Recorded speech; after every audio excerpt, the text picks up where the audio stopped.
민노총 하면 각자의 작업 현장에서 성실하게 일을 하면서도 정당한 대우를 받지 못하는 성실한 근로자들을 위해 일하는 단체인 줄 알았는데 아닌 것 같다. 민노총은 동일 노동, 동일 임금이라는 슬로건을 내걸고 있지만 사실은 귀족화된 핵심 간부 조합원들이 성실한 일반 근로자들의 임금을 착취해서 자신들의 귀족 신분에 걸맞는 삶을 위한 수단으로 동일 임금과는 동떨어진 뒷돈을 챙긴다는 사실이 이미 드러나 있다. 더욱이 그들의 착취 대상이 될 근로자들을 더 끌어들이기 위해 가입에 반대하면 온갖 위협과 불이익을 주면서 이들 선량한 근로자들을 마치 핵심 간부 조합원들의 사익을 위한 홍위병처럼 온갖 불법 집회에 동원하는 것이다.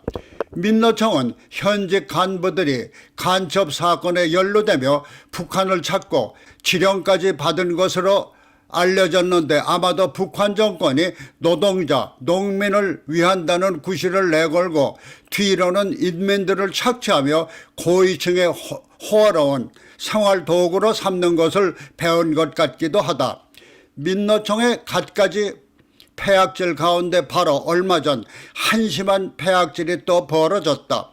서울의 중심가인 광화문 세종로 대로를 불법 점령하고 그들 본연의 노동운동은 외면한 채 노상에서 오징어를 구워대고 술판을 벌이는 것도 모자라 쓰레기들을 마구버리고 심지어는 노상에서 부끄럽지도 않은지 자신의 중요한 물건을 꺼내들고 마구 오줌까지 싸대 선량한 시민들의 통행 방해는 물론 악취로 코를 막고 얼굴을 찡그리게 하는 민폐를 끼치면서도 마치 그들만의 특권인 것처럼 부끄러움도 모르는 사회 폐악질을 벌인 것이다. 좌파 정권에서는 그렇다 치고 이른바 보수 정권에서도 폐악질을 벌인 것은 우리가 더 강자야 하는 자신감일 것이다. 사실 민노총은 좌파 정권 시절 노동자를 위한다는 구실로 그야말로 정권이 간덩이를 붓게 만든 데다가 좌파 정권 옹립의 1등 공신임을 자처해서 좌파 정권에서는 그들의 나쁜 버릇을 길러줄 수밖에 없었겠지만은 이번에 광화문 대로에서 벌인 폐악질은 보수 정권에서도 우리가 강자야라는 자신감일 것이다. 이번 광화문 광장 대로에서 술판과 오줌판까지 벌린 이들의 폐악질에 윤석열 정부의 경찰조차 그들의 불법 행위를 그저 수수방관할 뿐 아니라 좌경하던 판사들까지 이들의 불법 행위에 면죄부를 주는 판이니 민노총이야말로 우리는 강자다라며 폐악질이 심해질 수밖에 없는 것은 당연한 것이다.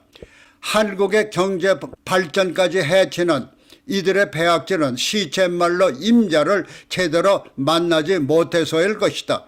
그래서 말인데 이들이 광화문 대로에서 깽판을 친다니 공교롭게도 62년 전 5월 16일 박정희 장군의 5.16 군사혁명을 벌인 그날이어서인지 그들의 폐악질이 5.16 혁명에 조명되는 것이다. 5.16 혁명은 반공과 사회학을 일서한다는 공약으로 당시 사회학의 근원이었던 조폭 세력 등 사회악을 제거하며 경제발전을 이룩할 수 있었다. 그것은 누구도 넘볼 수 없는 강자를 자처하던 이들 폭력 집단 등 사회학이 혁명군이라는 의외의 강자를 만나면서 약자가 됐기 때문이다. 지금 민노총은 지난날의 조직폭력배를 연상케 한다. 그렇다면 5.16 혁명 같은 강자를 이들이 만나야 하는 것이다.